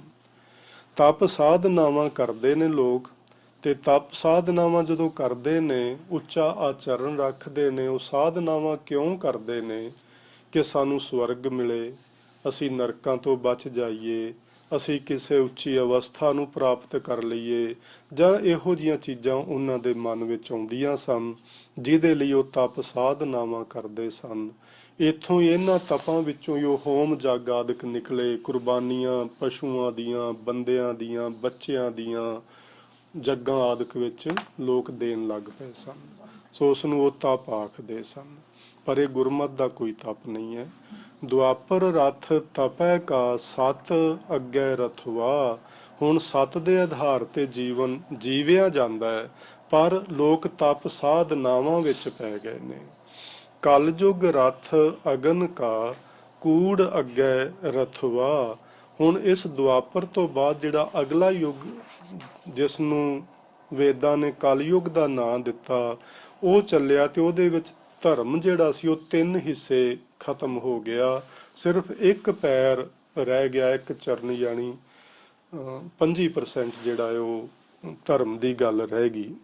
ਪਰ ਗੁਰੂ ਸਾਹਿਬ ਜਦੋਂ ਸੰਸਾਰ ਵਿੱਚ ਗੁਰੂ ਨਾਨਕ ਦੇਵ ਜੀ ਆਏ ਨੇ ਤੇ ਉਹ ਇਸ ਤਰ੍ਹਾਂ ਵੀ ਫਰਮਾ ਰਹੇ ਨੇ ਕਿ ਜਿਵੇਂ ਧਰਮ ਪੰਖ ਕਰ ਉੱਡ ਰਿਹਾ, ਵੀ ਇਸ ਤਰ੍ਹਾਂ ਲੱਗਦਾ ਜਿਵੇਂ ਧਰਮ ਨਾਂ ਦੀ ਕੋਈ ਚੀਜ਼ ਦੁਨੀਆ 'ਚ ਰਹੀ ਹੀ ਨਹੀਂ, ਵੀ ਉਹਨੂੰ ਖੰਭ ਲੱਗ ਗਏ ਨੇ ਤੇ ਉਹ ਆਕਾਸ਼ ਵਿੱਚ ਚਲਾ ਗਿਆ। ਧਰਮ ਹੁਣ ਇੱਥੇ ਜ਼ਮੀਨ ਤੇ ਰਿਹਾ ਹੀ ਨਹੀਂ, ਜਿਵੇਂ ਇਸ ਤਰ੍ਹਾਂ ਲੱਗਦਾ ਹੈ। ਨਹੀਂ, ਇਹ ਗੁਰੂ ਨਾਨਕ ਦੇਵ ਜੀ ਦਾ ਬਚਨ ਹੈ। ਤੇ ਗੁਰੂ ਨਾਨਕ ਦੇਵ ਜੀ ਦੀ ਵਿਚਾਰਧਾਰਾ ਇਹ ਹੈ ਕਿ ਜਦੋਂ ਕੋਈ ਚੀਜ਼ ਬਹੁਤ ਘੱਟ ਮਾਤਰਾ 'ਚ ਰਹਿ ਜਾਂਦੀ ਹੈ ਤੇ ਐਂ ਲੱਗਦਾ ਵੀ ਜਿਵੇਂ ਉਹ ਹੈ ਹੀ ਨਹੀਂ ਹੁਣ, ਕਿਉਂਕਿ 3 ਹਿੱਸੇ ਹੀ ਧਰਮ ਖਤਮ ਹੋ ਗਿਆ ਤੇ ਥੋੜਾ ਮਾਮੂਲੀ ਜਿਹਾ ਰਹਿ ਗਿਆ। ਜਿਸ ਦੇ ਆਸਰੇ ਅਸੀਂ ਸਾਰੇ ਅਜੇ ਵੀ ਜੀ ਰਹੇ ਹਾਂ, ਉਹ ਧਰਮ ਹੀ ਹੈ ਜਿਹਦੇ ਆਸਰੇ ਅੱਜ ਵੀ ਜੇ ਕੋਈ ਮਨੁੱਖਤਾ ਸ਼ਾਂਤੀ ਨਾਲ ਰਾਤ ਨੂੰ ਅਸੀਂ ਸੌਂ ਸਕਦੇ ਹਾਂ ਤੇ ਉਹ ਧਰਮ ਹੀ ਹੈ। ਜਿੱਦਣ ਇਹ ਵੀ ਨਾ ਰਿਹਾ, ਉਦਣ ਸਾਡਾ ਸੌਣਾ ਵੀ ਦੁੱਭਰ ਹੋ ਜਾਏਗਾ, ਸਾਨੂੰ ਸੁੱਖ ਦਾ ਸਾਹ ਲੈਣਾ ਵੀ ਔਖਾ ਹੋ ਜਾਏਗਾ। ਕਈ ਥਾਵਾਂ ਤੇ ਜਿੱਥੇ ਕੇਵਲ ਕੂੜ ਫਿਰਦਾ ਹੈ ਪ੍ਰਧਾਨ, ਉੱਥੇ ਅੱਜ ਵੀ ਮਾਨਵਤਾ ਬੜੀ ਪਰੇਸ਼ਾਨ ਤੇ ਦੁਖੀ ਹੁੰਦੀ ਇਸ ਧਰਤੀ ਉੱਤੇ ਹੀ। ਸੋ ਕਲਯੁਗ ਦੇ ਅੰਦਰ ਅਗਨੀ ਦਾ ਰੱਥ ਹੋ ਗਿਆ ਤੇ ਉਹਨੂੰ ਚਲਾਉਣ ਵਾਲਾ ਕੂੜ ਹੋ ਗਿਆ। ਜਦੋਂ ਮਨੁੱਖਤਾ ਦੀ ਜਿਹੜੀ ਸੋਚ ਸਮਝ ਏ, ਕੂੜ ਮੈਨੇ ਹੈ ਝੂਠ, ਝੂਠ ਬੋਲਣ ਤੇ ਦੇ ਆਦੀ ਹੋ ਜਾਣਗੇ ਜਦੋਂ ਲੋਕ, ਤੇ ਉਦੋਂ ਉਹਨਾਂ ਦੇ ਅੰਦਰ ਧਰਮ ਨਹੀਂ ਰਹੇਗਾ। ਤੇ ਇਹਦਾ ਮਤਲਬ ਕਿ ਉਹਨਾਂ ਅੰਦਰ ਤ੍ਰਿਸ਼ਨਾ ਵੱਧ ਜਾਏਗੀ। ਤ੍ਰਿਸ਼ਨਾ ਨੂੰ ਇੱਕ ਅੱਗ ਗੁਰੂ ਜੀ ਨੇ ਗੁਰਬਾਣੀ ਵਿੱਚ ਆਖਿਆ ਵੀ ਤ੍ਰਿਸ਼ਨਾ ਬਿਰਲੇ ਹੀ ਕੀ ਬੁਝੀ ਹੈ। ਜਦੋਂ ਬੁਝੀ ਸ਼ਬਦ ਹੈ ਤੇ ਉਹ ਅੱਗ ਜਿਵੇਂ ਬੁਝਾਈ ਦੀ ਏ, ਇਸ ਤਰ੍ਹਾਂ ਕਿ ਜਿਹੜੀ ਤ੍ਰਿਸ਼ਨਾ ਰੂਪੀ ਅੱਗ ਏ, ਇਹ ਸਭਨਾਂ ਦੀ ਨਹੀਂ ਬੁਝਦੀ, ਕਿਸੇ ਵਿਰਲੇ ਬੰਦੇ ਦੀ ਬੁਝਦੀ ਏ। ਜਿਹੜਾ ਮਨੁੱਖ ਗੁਰਬਾਣੀ ਜਾਂ ਮਹਾਂਪੁਰਸ਼ਾਂ ਦੀ ਸੰਗਤ ਜਾਂ ਭਲੇ ਬੰਦਿਆਂ ਦੇ ਨਾਲ ਬੈਠਣ ਉੱਠਣ ਲੱਗ ਜਾਏ, ਉਹਦੀ ਤ੍ਰਿਸ਼ਨਾ ਵਾਲੀ ਜਿਹੜੀ ਅੱਗ ਅੰਦਰ ਬਲਦੀ ਸੀ ਉਹ ਬੁਝ ਜਾਂਦੀ ਏ। ਨਹੀਂ ਤੇ ਲੋਕ ਇਸ ਤ੍ਰਿਸ਼ਨਾ ਦੇ ਅਧੀਨ ਝੂਠ ਬੋਲਣਾ, ਹੇਰਾ ਫੇਰੀ ਕਰਨੀ, ਕਿਸੇ ਨਾਲ ਠੱਗੀ ਕਰਨੀ, ਨਾਜਾਇਜ਼ ਢੰਗ ਅਪਣਾਉਣੇ, ਮਾਇਆ ਨੂੰ ਇਕੱਠੀ ਕਰਨ ਦੇ, ਇਹ ਲੋਕ ਕਰਦੇ ਨੇ। ਸੋ ਇਸ ਸ਼ਲੋਕ ਵਿੱਚ ਗੁਰੂ ਜੀ ਨੇ ਸਾਨੂੰ ਇਹ ਗੱਲ ਸਮਝਾਈ ਏ ਕਿ ਕਦੀ ਯੁੱਗ ਤਬਦੀਲ ਨਹੀਂ ਹੁੰਦੇ, ਕੋਈ ਸਮਾਂ ਤਬਦੀਲ ਨਹੀਂ ਹੁੰਦਾ। ਧਰਤੀ, ਚੰਦਰਮਾ, ਚੰਦ, ਸਿਤਾਰੇ, ਸੂਰਜ ਇਹ ਤਬਦੀਲ ਨਹੀਂ ਹੁੰਦੇ, ਸਿਰਫ ਮਨੁੱਖਤਾ ਦੇ ਸੁਭਾਅ ਬਦਲਦੇ ਨੇ। ਅੱਜ ਵੀ ਅਸੀਂ ਕੁਝ ਲੋਕ ਇਹੋ ਜਿਹੇ ਹੁੰਦੇ ਨੇ ਜਿਹੜੇ ਬੜੇ ਧਰਮ ਦੇ ਆਧਾਰ ਤੇ ਜਿਉਂਦੇ ਨੇ, ਸ਼ਾਂਤ ਰਹਿੰਦੇ ਨੇ, ਸਬਰ ਸੰਤੋਖ ਦੀ ਜ਼ਿੰਦਗੀ ਬਤੀਤ ਕਰਦੇ ਨੇ, ਤੇ ਅਸੀਂ ਆਨੇ ਤੇ ਮਨੁੱਖ ਸਤਿਯੁਗੀ ਏ, ਅੱਜ ਵੀ ਆਪਾਂ ਕਹਿੰਦੇ ਹਾਂ। ਤੇ ਜਿਸ ਘਰ ਵਿੱਚ ਕਲਾ ਕਲੇਸ਼ ਪਈ ਰਵੇ, ਜਿਸ ਸੰਸਥਾ ਵਿੱਚ ਕਲਾ ਕਲੇਸ਼ ਹੋਵੇ, ਜਿਸ ਮੁਲਕ ਵਿੱਚ, ਜਿਸ ਸਮਾਜ ਵਿੱਚ ਕਲਾ ਕਲੇਸ਼ ਹੋਵੇ, ਅਸੀਂ ਕਹਿੰਦੇ ਇੱਥੇ ਤੇ ਕਲਯੁਗ ਪਿਆ ਵਾਪਰਦਾ ਹੈ। ਸੋ ਕਲਯੁਗ ਦਾ ਮਤਲਬ ਹੈ ਲੋਕਾਂ ਦੇ ਸੁਭਾਅ ਇੰਨੇ ਘਟੀਆ ਕਿਸਮ ਦੇ ਹੋ ਗਏ ਨੇ ਕਿ ਉਹ ਕਲੇਸ਼ ਹੀ ਕਲੇਸ਼ ਹਰ ਵਕਤ ਪਾਈ ਰੱਖਦੇ ਨੇ। ਉਹ ਇੱਕ ਦੂਜੇ ਨੂੰ ਸੁਣਦੇ ਨਹੀਂ, ਇੱਕ ਦੂਜੇ ਨੂੰ ਸਮਝਦੇ ਨਹੀਂ। ਗੁਰਮਤਿ ਜਾਂ ਮਹਾਂਪੁਰਸ਼ਾਂ ਦੀ ਵਿਚਾਰਧਾਰਾ ਉਹਨਾਂ ਤੋਂ ਪਰੇ ਹੁੰਦੀ ਏ ਤੇ ਉਹ ਕੂੜ ਦੇ ਆਧਾਰ ਤੇ ਆਪਣਾ ਜੀਵਨ ਜਿਉਂਦੇ ਨੇ। ਸੋ ਪਹਿਲੇ ਯੁੱਗ ਵਿੱਚ ਕੀ ਸੀ? ਧਰਮ ਦੇ ਆਧਾਰ ਤੇ ਜੀਵਨ ਸੀ, ਧਰਮ ਅੱਗੇ ਰਥਵਾ, ਤੇ ਅਖੀਰ ਤੇ ਕੀ ਹੋ ਗਿਆ? ਕੂੜ ਅੱਗੇ ਰਥਵਾ। ਧਰਮ ਖਤਮ ਹੋ ਗਿਆ ਤੇ ਉਹਦੀ ਥਾਂ ਤੇ ਕੂੜ ਫਿਰੈ, ਪ੍ਰਧਾਨ ਵੇ ਲਾਲੋ ਵਾਲੀ ਗੱਲ ਜਿਹੜੀ ਏ ਉਹ ਬਣ ਗਈ। ਸੋ ਗੁਰੂ ਸਾਹਿਬ ਸਾਨੂੰ ਇਹ ਸਮਝਾਉਣਾ ਚਾਹੁੰਦੇ ਵੀ ਜੇ ਤੁਸੀਂ ਸਤਯੁੱਗ ਵਾਲਾ ਜੀਵਨ ਹੁਣ ਵੀ ਜਿਉਣਾ ਚਾਹੁੰਦੇ ਹੋ ਤੇ ਧਰਮ ਦੇ ਆਧਾਰ ਤੇ ਜੀਵਨ ਜੀਵੋ, ਕੂੜ ਦਾ, ਝੂਠ ਦਾ ਸਹਾਰਾ ਛੱਡ ਦਿਓ। ਸੋ ਦੂਸਰੇ ਸ਼ਲੋਕ ਵਿੱਚ ਗੁਰੂ ਜੀ ਨੇ 4 ਵੇਦਾਂ ਦਾ ਜ਼ਿਕਰ ਕੀਤਾ ਹੋਇਆ। ਉਤਲੇ ਜਿਹੜੀ ਵਿਚਾਰਧਾਰਾ ਸੀ ਇਹ ਉਹੀ ਹਿੰਦੂ ਫਿਲਾਸਫੀ ਹੈਗੀ ਏ, ਵੇਦਾਂ ਸ਼ਾਸਤਰਾਂ ਦੀ, ਯੁੱਗ ਆਦਿਕਾਂ ਨੂੰ ਨਾਂ ਦੇਣਾ ਤੇ ਇਸ ਤਰ੍ਹਾਂ। ਤੇ ਅਗਲੇ ਸ਼ਲੋਕ ਵਿੱਚ ਗੁਰੂ ਜੀ ਨੇ 4 ਵੇਦਾਂ ਦਾ ਵੀ ਜ਼ਿਕਰ ਕੀਤਾ ਹੈ। ਵੀ ਇਹ ਕਿਸ ਤਰ੍ਹਾਂ ਸਚਿਆਰ ਹੁੰਦੇ ਨੇ, ਕਿਵੇਂ ਇਹਨਾਂ ਨੇ ਜਿਹੜੀ ਵਿਚਾਰਧਾਰਾ ਉਸ ਵਕਤ ਦੀ ਏ ਉਹ ਕਲਮਬੰਦ ਕੀਤੀ ਹੈ ਤੇ ਸਾਡੇ ਤੱਕ ਪਹੁੰਚਾਈ ਹੈ। 4 ਵੇਦ ਨੇ। ਪਹਿਲਾ ਵੇਦ ਹੈ ਸਾਮ ਵੇਦ, ਇਸ ਨੂੰ ਸ਼ਿਆਮ ਵੇਦ ਵੀ ਆਖਦੇ ਨੇ। ਦੂਸਰਾ ਜਿਹੜਾ ਗੁਰੂ ਜੀ ਨੇ ਵਰਤਿਆ ਉਹ ਹੈ ਰਿਗ ਵੇਦ। ਤੀਸਰਾ ਹੈ ਯਜੁਰ ਵੇਦ, ਜਿਸ ਨੂੰ ਜੁਜ ਇੱਥੇ ਆਖਿਆ ਹੋਇਆ ਹੈ। ਤੇ ਚੌਥਾ ਹੈ ਅਥਰਬਨ, ਉਸ ਨੂੰ ਅਥਰਵ ਵੇਦ ਵੀ ਆਖਦੇ ਨੇ। ਸੋ ਇਹ 4 ਵੇਦ ਨੇ। ਗੁਰੂ ਸਾਹਿਬ ਨੇ ਇਹ ਗੱਲ ਸਾਡੇ ਸਾਹਮਣੇ ਰੱਖੀ ਕਿ ਸਤਯੁਗ ਦੇ ਅੰਦਰ, ਜਿਸ ਨੂੰ ਇਹ ਵੇਦਾਂ ਸ਼ਾਸਤਰਾਂ ਨੇ ਜਾਂ ਹਿੰਦੂ ਧਰਮ ਨੇ ਸਤਯੁਗ ਆਖਿਆ ਹੋਇਆ ਹੈ, ਉਸ ਵਕਤ ਦਾ ਜਿਹੜਾ ਵੇਦ ਹੈ ਜਾਂ ਧਾਰਮਿਕ ਗ੍ਰੰਥ ਹੈ ਉਸ ਨੂੰ ਸਾਮ ਵੇਦ ਆਖਦੇ ਨੇ। ਸਾਮ ਕਹੈ, ਸਾਮ ਵੇਦ ਕੀ ਆਖਦਾ ਏ? ਸੇਤੰਬਰ ਸੁਆਮੀ, ਜਿਹੜਾ ਉਸ ਵਕਤ, ਜਿਵੇਂ ਅੱਜ ਅਸੀਂ ਰੱਬ ਆਖਦੇ ਹਾਂ, ਅੱਲਾ ਆਖਦੇ ਹਾਂ, ਰਾਮ ਜਾਂ ਇਸ ਤਰ੍ਹਾਂ ਦੇ ਨਾਂ ਉਸ ਅਕਾਲ ਪੁਰਖ ਨੂੰ ਦੇ ਦਿੱਤੇ ਨੇ, ਉਸ ਵਕਤ ਉਸ ਸੁਆਮੀ ਦਾ ਨਾਂ ਸੇਤੰਬਰ ਸੀ।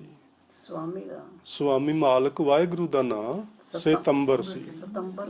ਸੇਤੰਬਰ ਦਾ ਮਤਲਬ ਇਹ 2 ਸ਼ਬਦਾਂ ਤੋਂ ਬਣਿਆ। ਸੇਤ ਮੈਨੇ ਚਿੱਟਾ, ਅੰਬਰ ਮੈਨੇ ਕੱਪੜੇ, ਚਿੱਟਿਆਂ ਕੱਪੜਿਆਂ ਵਾਲਾ ਸੇਤੰਬਰ, ਹੈਨਾ। ਸੋ ਇਸ ਨੂੰ ਸੇਤੰਬਰ, ਤੇ ਇਸ ਨੂੰ ਹੰਸਾ ਅਵਤਾਰ ਵੀ ਗੁਰਬਾਣੀ ਵਿੱਚ ਭਾਈ ਗੁਰਦਾਸ ਨੇ ਲਿਖਿਆ ਹੋਇਆ ਹੈ। ਤੇ ਹੰਸ ਦੇ ਵੀ ਚਿੱਟਾ ਹੀ ਹੁੰਦਾ ਹੈ, ਉਹਦਾ ਮਤਲਬ ਸਿਰਫ ਇੰਨਾ ਹੀ ਹੈ ਕਿ ਨਿਰਮਲ, ਉਜਲਾ, ਮੈਲ ਤੋਂ ਰਹਿਤ। ਅਸੀਂ ਇਸ ਤਰ੍ਹਾਂ ਕਹਿ ਦਿੰਦੇ ਹਾਂ ਜਿਹੜਾ ਮੈਲ ਨਾ ਹੋਵੇ ਉਹਨੇ ਚਿੱਟਾ ਸਫੈਦ ਹੈ। ਸੋ ਇਸ ਤਰ੍ਹਾਂ ਇਹ ਨਾਂ ਸੀ, ਯਾਨੀ ਉਸ ਵਕਤ ਪਰਮਾਤਮਾ ਦਾ, ਸੁਆਮੀ ਦਾ, ਮਾਲਕ ਦਾ। ਉਸ ਨੂੰ ਸਾਮ ਵੇਦ ਇਹ ਗੱਲ ਕਹਿੰਦਾ ਹੈ ਕਿ ਉਸ ਵਕਤ ਸੁਆਮੀ ਨੂੰ, ਮਾਲਕ ਨੂੰ, ਅਕਾਲ ਪੁਰਖ ਨੂੰ ਲੋਕ ਸਤੰਬਰ ਆਖਦੇ ਸਨ। ਤੇ ਸੱਚ ਮਹਿ ਆਛੈ ਸਾਚ ਰਹੇ। ਸਤਯੁਗ ਦੇ ਵਿੱਚ ਉਸ ਸੱਚ ਵਿੱਚੋਂ ਹੀ ਲੋਕ ਪ੍ਰਗਟ ਹੁੰਦੇ ਸਨ, ਆਉਂਦੇ ਸਨ। ਅੱਜ ਵੀ ਉਹਦੇ ਵਿੱਚੋਂ ਹੀ ਆਪਾਂ ਆਉਂਦੇ ਹਾਂ, ਪਰ ਅੱਜ ਦਾ ਤੇ ਉਦੋਂ ਦੇ ਆਉਣ ਦਾ ਤੇ ਜਾਣ ਦਾ ਬਹੁਤ ਵੱਡਾ ਫਰਕ ਹੈ। ਅੱਜ ਅਸੀਂ ਆਪਣੀ ਜ਼ਿੰਦਗੀ ਵਿੱਚ ਲੰਮੇ ਸਮੇਂ ਤੋਂ ਆਪਣੀਆਂ ਬਹੁਤ ਜ਼ਿੰਦਗੀਆਂ ਵਿੱਚ ਕਰਮ ਕਰਦੇ ਕਰਦੇ ਕਰਦੇ ਕਰਦੇ ਇੰਨੇ ਮੈਲੇ ਹੋ ਗਏ ਹਾਂ ਕਿ ਜਨਮ ਜਨਮ ਕੀ ਇਸ ਮਨ ਕੋ ਮਲ ਲਾਗੀ ਕਾਲਾ ਹੋਆ ਸਿਆ। ਸੋ ਸਾਡਾ ਮਨ, ਸਾਡੀ ਅੰਤਸ਼ਕਰਨ ਇੰਨਾ ਮੈਲਾ ਹੋ ਚੁੱਕਾ ਹੈ ਕਿ ਅੱਜ ਸਾਡਾ ਆਉਣ ਦਾ ਢੰਗ ਵੀ ਹੋਰ ਹੈ ਤੇ ਜਾਣ ਦਾ ਵੀ ਹੋਰ ਹੈ। ਅਸੀਂ ਜੇ ਮੈਲੇ ਆਏ ਹਾਂ ਸੰਸਾਰ ਵਿੱਚ, ਭਾਵ ਵਿਕਾਰਾਂ ਨਾਲ ਸਾਡਾ ਮਨ ਲਿਬੜਿਆ ਹੋਇਆ ਆਇਆ ਏ, ਤੇ ਅਸੀਂ ਜ਼ਿੰਦਗੀ ਵਿੱਚ ਵੀ ਉਹੋ ਜਿਹੇ ਕਰਮ ਕਰਾਂਗੇ ਤੇ ਜਦੋਂ ਸੰਸਾਰ ਤੋਂ ਜਾਵਾਂਗੇ ਫਿਰ ਅਸੀਂ ਉਹੋ ਜਿਹੇ ਚਲੇ ਜਾਵਾਂਗੇ, ਮੈਲੇ ਕੁਚੈਲੇ, ਸਾਫ਼ ਹੋ ਕੇ ਨਹੀਂ ਜਾਵਾਂਗੇ। ਸੋ ਸੱਚ ਮਹਿ ਆਛੈ, ਆਛੈ ਦਾ ਮਤਲਬ ਹੈ ਆਉਣਾ। ਸੰਸਕ੍ਰਿਤ ਦਾ ਆਛੈ ਤੇ ਗਾਛੈ ਤੁਹਾਨੂੰ ਆਉਂਦਾ ਹੀ ਹੋਣਾ ਹੈ। ਗਾਛੈ ਮੈਨੇ ਜਾਣਾ, ਆਛੈ ਮੈਨੇ ਆਉਣਾ। ਸੋ ਸੱਚ ਮਹਿ ਆਛੈ, ਸੱਚ ਵਿੱਚੋਂ ਲੋਕ ਆਉਂਦੇ ਸਨ। ਸਾਚ ਰਹੇ, ਸੱਚ ਵਿੱਚ ਹੀ ਰਹਿੰਦੇ ਸਨ, ਭਾਵ ਧਰਮ ਦੇ ਆਧਾਰ ਤੇ ਜੀਵਨ ਜਿਉਂਦੇ ਸਨ। ਸਭ ਕੋ ਸੱਚ ਸਮਾਵੈ, ਤੇ ਆਖਰ ਸਾਰੇ ਹੀ ਸੱਚ ਵਿੱਚ ਹੀ ਸਮਾ ਜਾਂਦੇ ਸਨ, ਕਿਉਂਕਿ ਉਦੋਂ ਜੀਵਨ ਹੀ ਧਰਮ ਦੇ ਆਧਾਰ ਤੇ ਲੋਕ ਜਿਉਂਦੇ ਸਨ। ਕਿਉਂਕਿ ਉਦੋਂ ਧਰਮ ਹੀ ਰਥਵਾਹ ਸੀ, ਧਰਮ ਹੀ ਸਾਡੀ ਇਸ ਜੀਵਨ ਦੀ ਨਈਆ ਨੂੰ, ਸਾਡੀ ਜੀਵਨ ਦੀ ਗੱਡੀ ਨੂੰ ਚਲਾਉਣ ਵਾਲਾ ਸੀ, ਹੋਰ ਕੁਝ ਹੈ ਹੀ ਨਹੀਂ ਸੀ। ਤੇ ਉਦੋਂ ਸਤੰਬਰ ਲੋਕ ਵਾਹਿਗੁਰੂ ਨੂੰ ਆਖਦੇ ਸਨ, ਉਹਦਾ ਨਾਮ ਜਪਦੇ ਸਨ, ਉਹਦੇ ਵਿੱਚੋਂ ਹੀ ਪੈਦਾ ਹੁੰਦੇ ਸਨ, ਉਹਦੇ ਵਿੱਚ ਹੀ ਚਲੇ ਜਾਂਦੇ ਸਨ ਤੇ ਉਹਦੇ ਵਿੱਚ ਹੀ ਆਖਰ ਸਮਾ ਜਾਂਦੇ ਸਨ। ਅੱਗੇ ਰਿਗ ਵੇਦ ਕੀ ਕਹਿੰਦਾ ਹੈ? ਇਹ ਗੱਲ ਸਾਨੂੰ ਸਾਮ ਵੇਦ ਨੇ ਦੱਸੀ ਹੈ, ਸਾਨੂੰ ਉਂਝ ਨਹੀਂ ਸੀ ਪਤਾ। ਇਹ ਸਾਮ ਵੇਦ ਨੇ ਸਾਨੂੰ ਇਹ ਗੱਲ ਦੱਸੀ ਹੈ ਕਿ ਸਤਯੁਗ ਦੇ ਵਿੱਚ ਇਸ ਤਰ੍ਹਾਂ ਦਾ ਕਿਰਿਆਕਰਮ ਸੀ ਜੋ ਇਹਨਾਂ ਨੇ ਦੱਸਿਆ। ਹੁਣ ਅਗਲਾ ਜਿਹੜਾ ਯੋਗ ਹੈਗਾ ਵੇਦ, ਉਹ ਹੈ ਰਿਗ ਵੇਦ। ਰਿਗ ਕਹੈ ਰਹਿਆ ਭਰਪੂਰ। ਰਿਗ ਵੇਦ ਇਹ ਗੱਲ ਆਖਦਾ ਹੈ ਕਿ ਜਿਹੜਾ ਸੁਆਮੀ ਸੀ ਨਾ, ਇਸ ਯੁੱਗ ਵਿੱਚ, ਤ੍ਰੇਤੇ ਵਿੱਚ ਭਰਪੂਰ ਸੀ, ਹਰ ਜਗ੍ਹਾ ਮੌਜੂਦ ਸੀ, ਸਾਰੇ ਲੋਕ ਉਸ ਨੂੰ ਜਾਣਦੇ ਸਨ, ਸਭ ਉਹ ਹਰ ਥਾਂ ਤੇ ਭਰਿਆ ਹੋਇਆ ਸੀ ਨੱਕੋ ਨੱਕ। ਤੇ ਉਹ ਹੈ ਕੌਣ ਸੀ? ਕਿਉਂਕਿ ਪਿੱਛੇ ਤੇ ਉਹਨਾਂ ਨੇ ਸਿਤੰਬਰ ਨਾਂ ਦੱਸ ਦਿੱਤਾ ਕਿ ਸਾਮਵੇਦ ਆਖਦਾ ਹੈ ਕਿ ਉਦੋਂ ਸੁਆਮੀ ਦਾ ਨਾਂ ਸਿਤੰਬਰ ਸੀ, ਤੇ ਹੁਣ ਵਾਲੇ ਦਾ ਕੀ ਨਾਂ ਹੈ? ਰਾਮ ਨਾਮ ਦੇਵਾ ਮੈਸੂਰ। ਪਰਮਾਤਮਾ, ਲੋਕ ਰਾਮ ਨੂੰ ਹੀ ਪਰਮਾਤਮਾ ਆਖਣ ਲੱਗ ਪਏ ਸਨ। ਰਾਮ ਸ਼੍ਰੀ ਰਾਮ ਚੰਦਰ, ਹਾਂਜੀ ਹਾਂਜੀ, ਉਸ ਨੂੰ ਹੀ ਪਰਮਾਤਮਾ ਕਰਕੇ ਲੋਕ ਪੂਜਣ ਲੱਗ ਪਏ ਸਨ ਉਸ ਯੁੱਗ ਵਿੱਚ। ਇਹ ਗੱਲ ਰਿਗਵੇਦ ਕਹਿ ਰਿਹਾ ਹੈ, ਗੁਰੂ ਨਾਨਕ ਨਹੀਂ ਕਹਿ ਰਹੇ। ਰਿਗਵੇਦ ਇਹ ਗੱਲ ਕਹਿ ਰਿਹਾ ਹੈ ਕਿ ਉਸ ਸਮੇਂ ਵਿੱਚ ਸ਼੍ਰੀ ਰਾਮ ਚੰਦਰ ਜੀ ਨੂੰ ਲੋਕ ਸੁਆਮੀ ਦੀ ਤਰ੍ਹਾਂ ਪੂਜਦੇ ਸਨ, ਭਾਵ ਵਾਹਿਗੁਰੂ ਦੀ ਤਰ੍ਹਾਂ ਪੂਜਦੇ ਸਨ।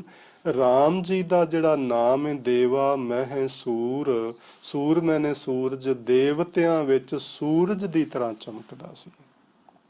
ਭਾਵ ਇੰਨੇ ਉਹ ਮਸ਼ਹੂਰ ਹੋ ਗਏ ਆਪਣੇ ਯੁੱਗ ਵਿੱਚ ਕਿ ਉਹਨਾਂ ਨੂੰ ਬੱਚਾ ਬੱਚਾ ਜਾਣਨ ਲੱਗ ਪਿਆ, ਤੇ ਰਾਮ ਜੀ ਦਾ ਨਾਂ ਲੈ ਕੇ ਲੋਕ ਜ਼ਿੰਦਗੀ ਜਿਉਂਦੇ ਸਨ। ਸੋ ਜਿਵੇਂ ਸਿਮਰਨ ਅਸੀਂ ਅੱਜ ਕਰਦੇ ਹਾਂ, ਤੇ ਉਦੋਂ ਲੋਕ ਰਾਮ ਸੀਤੇ ਰਾਮ ਦਾ ਸਿਮਰਨ ਕਰਦੇ ਸਨ।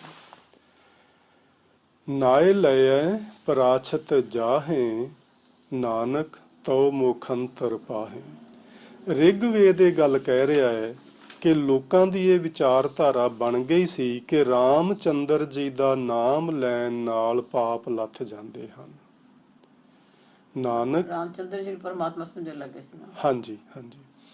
ਤੋ ਮੁਖੰਤਰ ਪਾਹੇ, ਮੋਖ ਮੈਨੇ ਮੁਕਤੀ ਹੁੰਦਾ, ਅੰਤਰ ਮੈਨੇ ਅੰਦਰ, ਜਿਉਂਦੇ ਜੀ ਅੰਦਰੋਂ ਮੁਕਤ ਹੋ ਜਾਣਾ, ਵਿਕਾਰਾਂ ਤੋਂ ਮੁਕਤ ਹੋਣਾ।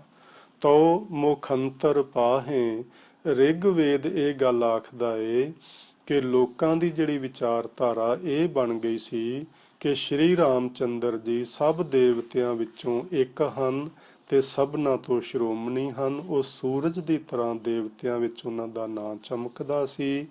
ਉਹਨਾਂ ਦਾ ਨਾਂ ਲੈਣ ਨਾਲ ਪਾਪ ਲੱਥ ਜਾਂਦੇ ਨੇ, ਤੇ ਇਸ ਤਰ੍ਹਾਂ ਲੋਕ ਮੁਕਤੀ ਨੂੰ ਪ੍ਰਾਪਤ ਹੋ ਜਾਂਦੇ ਸਨ।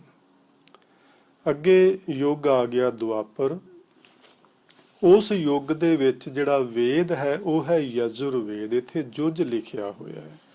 ਸੋ ਇਹ ਜਿਹੜਾ ਜੁਜ ਵੇਦ ਹੈ, ਯਜੁਰਵੇਦ ਹੈ, ਇਹ ਕੀ ਕਹਿ ਰਿਹਾ ਹੈ?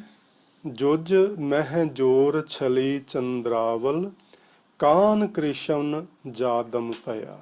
ਹੁਣ ਵਾਰੀ ਆ ਗਈ ਏ ਕ੍ਰਿਸ਼ਨ ਦੀ। ਹਾਂਜੀ, ਜੁਜਰਵੇਦ ਪੜ੍ਹਦੇ ਤਾਂ ਜੁਜਰਵੇਦ, ਜੁਜ ਬਾਣੀ ਜੁਜ ਲਿਖਿਆ ਹੈ। ਜਜ਼ੁਰ ਆਖ ਲੋ, ਜੁਜ ਆਖੋ, ਯਜ਼ੁਰ ਆਖੋ। ਬਾਣੀ ਚ ਜੁਜ ਲਿਖਿਆ ਤੇ ਨਹੀਂ, ਹੋਰ ਵੀ ਲਿਖਿਆ ਹੈ, ਜੁਜ ਵੀ ਲਿਖਿਆ ਹੈ, ਹੋਰ ਤਰ੍ਹਾਂ ਨਾਲ ਵੀ ਲਿਖਿਆ ਹੋਇਆ। ਮੈਂ ਕਿਹਾ ਜੁਜਰਵੇਦ ਪੜ੍ਹਦੇ ਹੁੰਦੇ ਸੀ ਨਾ। ਹਾਂਜੀ ਹਾਂਜੀ ਹਾਂਜੀ ਹਾਂਜੀ, ਬਿਲਕੁਲ ਉਹੀ ਹੈ।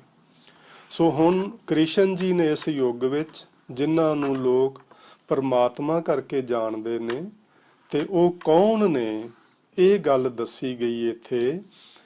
ਉਹਨਾਂ ਦੇ ਥੋੜਾ ਜਿਹਾ ਡਿਸਕ੍ਰਾਈਬ ਕੀਤਾ ਗਿਆ ਹੈ ਕ੍ਰਿਸ਼ਨ ਜੀ ਨੂੰ, ਵੀ ਉਹ ਕਿਵੇਂ ਦੇ ਸਨ। ਉਹ ਕ੍ਰਿਸ਼ਨ ਜਿਨ੍ਹੇ ਆਪਣੇ ਜ਼ੋਰ ਨਾਲ ਚੰਦਰਾਵਲ ਨੂੰ ਛਲ ਲਿਆਂਦਾ ਸੀ। ਇਹ ਕਹਾਣੀ ਲੰਬੀ ਚੌੜੀ ਹੈ, ਤੁਸੀਂ ਆਪੇ ਪੜ੍ਹ ਲੈਣਾ ਕਿਤੋਂ, ਹਨਾ। ਉਹ ਚੰਦਰਾਵਲ ਗੋਪੀ ਨੂੰ ਛਲ ਕੇ ਲਿਆਇਆ ਸੀ। ਉਸ ਜਾਦਮ ਮੈਨੇ, ਯਾਦਵ ਕੁਲ ਸੀ ਉਹਨਾਂ ਦੀ, ਉਸ ਯਾਦਵ ਕੁਲ ਦਾ ਕ੍ਰਿਸ਼ਨ ਜੀ ਇਸ ਯੁੱਗ ਦਾ ਅਵਤਾਰ ਮੰਨਿਆ ਗਿਆ, ਜਿਸ ਨੇ ਚੰਦਰਾਵਲ ਨੂੰ ਆਪਣੇ ਜ਼ੋਰ ਨਾਲ ਛਲ ਕੇ ਲਿਆਂਦਾ। ਛਲ ਦਾ ਮਤਲਬ ਹੀ ਹੁੰਦਾ ਧੋਖੇ ਨਾਲ ਲਿਆਉਣਾ, ਕਪਟ, ਛਲ, ਧੋਖਾ। ਜਾਦਵ, ਯਾਦਵ ਉਹਨਾਂ ਦੀ ਕੁਲ ਸੀ। ਹਾਂਜੀ। ਪਾਰ ਜਾਤ ਗੋਪੀ ਲੈ ਆਇਆ। ਉਹ ਪਾਰ ਜਾਤ ਨਾ, ਇੱਕ ਹਿੰਦੂ ਮਿਥਿਹਾਸ ਦੇ ਮੁਤਾਬਕ 5 ਰੁੱਖ ਮੰਨੇ ਗਏ ਨੇ, ਜਿਹੜੇ ਜਦੋਂ ਦੇਵਤਿਆਂ ਤੇ ਦੈਂਤਾਂ ਨੇ ਉਹ ਸਮੁੰਦਰ ਰਿੜਕਿਆ ਤੇ ਉਹਦੇ ਵਿੱਚੋਂ 14 ਰਤਨ ਨਿਕਲੇ, ਉਹਦੇ ਵਿੱਚੋਂ ਇੱਕ ਪਾਰ ਜਾਤ ਰੁੱਖ ਵੀ ਉਹਦੇ ਵਿੱਚੋਂ ਨਿਕਲਿਆ ਸੀ। ਸੋ ਉਹ 5 ਰੁੱਖ ਨੇ ਜਿਹੜੇ ਇੰਦਰ ਦੇ ਬਾਗ ਵਿੱਚ ਨੇ। ਹਾਂਜੀ, ਐਸੇ ਇਮੇਜਿਨੇਸ਼ਨ ਨਹੀਂ ਕਿ ਹੈ, ਇਮੇਜਿਨੇਸ਼ਨ ਹੀ ਹੋਣੀ ਹੈ। ਹੋਣਗੇ ਵੀ, ਆਪਾਂ ਕੀ ਲੈਣਾ ਹੋਣ ਪਏ। ਆਪਾਂ ਨਾ ਇੰਦਰ ਦੇ ਦਰਬਾਰ ਵਿੱਚ ਜਾ ਸਕਦੇ ਹਾਂ, ਨਾ ਬਾਗ ਵਿੱਚ ਜਾ ਸਕਦੇ। ਉਹ ਸਿੱਖ ਧਰਮ ਨਹੀਂ ਮੰਨਦਾ ਇਹੋ ਜਿਹੀਆਂ ਗੱਲਾਂ ਨੂੰ, ਇਹ ਖਿਆਲ ਹਾਂਜੀ ਖਿਆਲ ਨੇ, ਜੋ ਵੀ ਹੈ ਅੱਛੀ ਤਰ੍ਹਾਂ ਹੋਏਗਾ, ਜੋ ਵੀ ਹੈ। ਸਾਨੂੰ ਤੇ ਉਹ ਯਜੁਰਵੇਦ ਦੱਸ ਰਿਹਾ ਹੈ ਠੀਕ ਹੈ। ਹੈਨਾ।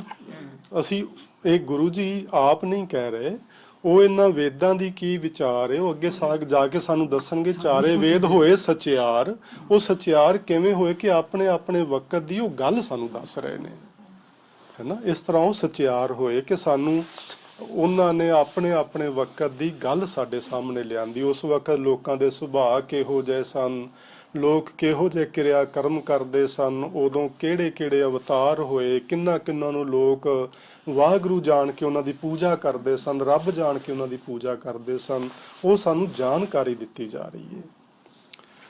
ਸੋ ਇਸ ਨੇ ਪਾਰਜਾਤ ਗੋਪੀ ਲੈ ਆਇਆ, ਆਪਣੀ ਉਸ ਗੋਪੀ ਲਈ ਪਾਰਜਾਤ ਰੁੱਖ ਜਿਹੜਾ ਸੀ ਉਹ ਇੰਦਰ ਦੇ ਬਾਗ ਵਿੱਚੋਂ ਉਹਦੇ ਨਾਲ ਲੜਾਈ ਆਦਿ ਕਰਕੇ ਲੈ ਆਂਦਾ ਤੇ ਆਪਣੇ ਬਿੰਦਰਾਬਨ ਵਿੱਚ ਉਹਨੇ ਲਾਇਆ ਹੋਣਾ ਹੈ। ਬਿੰਦਰਾਬਨ ਮੈਂ ਰੰਗ ਕੀਆ, ਤੇ ਉੱਥੇ ਉਹਨੇ ਫਿਰ ਗੋਪੀਆਂ ਨਾਲ ਆਪਣਾ ਜੋ ਰਾਸ ਰਚਾਈ, ਜੋ ਮਰਜੀ ਉਹਨੂੰ ਆਖੋ, ਉਹ ਉੱਥੇ ਆਪਣੀ ਲੀਲਾ ਕਰਦਾ ਰਿਹਾ। ਜੋ ਵੀ ਉਸ ਕ੍ਰਿਸ਼ਨ ਦੀ ਗੱਲ ਏ ਕਿ ਉਹ ਕ੍ਰਿਸ਼ਨ ਜਿਹਦੇ ਬਾਰੇ ਸਾਨੂੰ ਜਾਣਕਾਰੀ ਦਿੱਤੀ ਗਈ ਏ, ਇਹ ਕ੍ਰਿਸ਼ਨ ਦੁਆਪਰ ਯੁੱਗ ਦਾ ਅਵਤਾਰ ਮੰਨਿਆ ਗਿਆ। ਅੱਗੇ ਚੌਥਾ ਯੁੱਗ ਆ ਗਿਆ ਕਲ ਮਹਿ, ਜਿਸ ਨੂੰ ਇਹਨਾਂ ਵੇਦਾਂ ਨੇ ਕਲਯੁੱਗ ਦਾ ਨਾਂ ਦਿੱਤਾ। ਵੇਦ ਅਥਰਬਨ ਹੁਆ, ਅਥਰ ਵੇਦ ਆਖੋ, ਅਥਰਬਨ ਆਖੋ, ਇਹਨੂੰ ਜੋ ਵੀ ਤੁਸੀਂ ਆਖੋ। ਇਹ ਵੇਦ ਕਲਯੁੱਗ ਦੇ ਬਾਰੇ ਸਾਨੂੰ ਦੱਸਦਾ ਹੈ। ਤੇ ਦੱਸਦਾ ਕੀ ਇਹ ਵੇਦ ਜਿਹੜਾ ਅਥਰਵਨ ਵੇਦ ਇਹ ਕੀ ਦੱਸਦਾ ਹੈ? ਨਾਉ ਖੁਦਾਈ ਅੱਲਾਹ ਭਇਆ।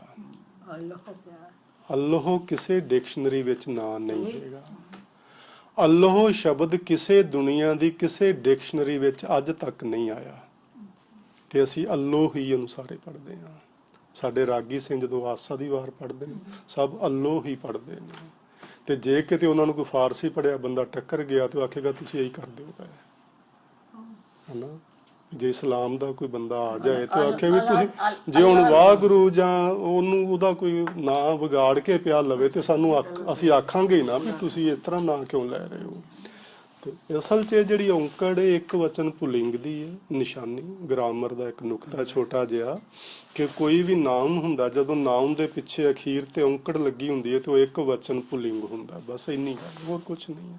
ਉਹ ਔਂਕੜ ਉਚਾਰੀ ਨਹੀਂ ਜਾਂਦੀ, ਇਸ ਦਾ ਉਚਾਰਨ ਅੱਲਾ ਹੀ ਰਹਿਣਾ। ਹਾਂਜੀ ਹਾਂਜੀ। ਉਸ ਜਿਹਨੂੰ ਪਿੱਛੇ ਸਤੰਬਰ ਆਖਿਆ, ਫਿਰ ਅੱਗੇ ਰਾਮ ਆਖਿਆ, ਫਿਰ ਅੱਗੇ ਯਾਦਵ ਕੁਲ ਦਾ ਕ੍ਰਿਸ਼ਨ ਆਖਿਆ, ਉਸੇ ਹੀ ਖੁਦਾ ਨੂੰ ਲੋਕ ਹੁਣ ਉਸ ਨੂੰ ਖੁਦਾ ਆਖਣ ਲੱਗ ਪਏ, ਉਸ ਨੂੰ ਅੱਲਾ ਆਖਣ ਲੱਗ ਪਏ। ਉਹਦਾ ਹੁਣ ਇਹ ਨਾਂ ਹੋ ਗਿਆ ਇਸ ਚੱਲ ਰਹੇ ਸਮੇਂ ਵਿੱਚ ਕਲਯੁੱਗ, ਜਿਹਨੂੰ ਵੇਦਾਂ ਨੇ ਕਲਯੁੱਗ ਆਖਿਆ, ਵੇਦ ਅਥਰਵਨ ਨੇ ਕਲਯੁੱਗ ਆਖਿਆ। ਇਹਦੇ ਵਿੱਚ ਹੋਇਆ ਕਿ ਨੀਲ ਬਸਤਰਲੇ ਕੱਪੜੇ ਪਹਿਰੇ ਤੁਰਕ ਪਠਾਣੀ ਅਮਲ ਕੀਆ।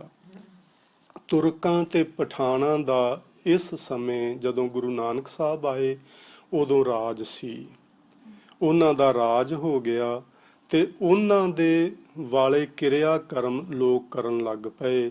ਉਹ ਤੁਰਕ ਪਠਾਨ ਜਿਹੜੇ ਸਨ ਉਹ ਨੀਲੇ ਰੰਗ ਦੇ ਕੱਪੜੇ ਪਾਉਂਦੇ ਸਨ, ਤੇ ਹਿੰਦੁਸਤਾਨੀਆਂ ਨੇ, ਹਿੰਦੂ ਲੋਕਾਂ ਨੇ ਵੀ, ਕਿਉਂਕਿ ਉਦੋਂ ਹੁੰਦੇ ਹੀ ਹਿੰਦੂ ਸਨ, ਤੇ ਉਹਨਾਂ ਨੇ ਵੀ ਇਸ ਤਰ੍ਹਾਂ ਦੇ ਨੀਲੇ ਰੰਗ ਦੇ ਬਸਤਰ ਲੈ ਕੇ ਉਹਦੇ ਕੱਪੜੇ ਸਵਾ ਲਏ ਤੇ ਉਹੋ ਜਿਹੇ ਪਾਉਣ ਲੱਗ ਪਏ, ਉਹੋ ਜੀ ਬੋਲੀ ਬੋਲਣ ਲੱਗ ਪਏ। ਖੁਦਾ ਕੀ ਕਸਮ, ਤੇ ਅਸੀਂ ਹੁਣ ਆਮ ਵੀ ਸੁਣਦੇ ਆ ਹਿੰਦੂਆਂ ਦੇ ਮੂੰਹ ਖੁਦਾ ਕੀ ਕਸਮ।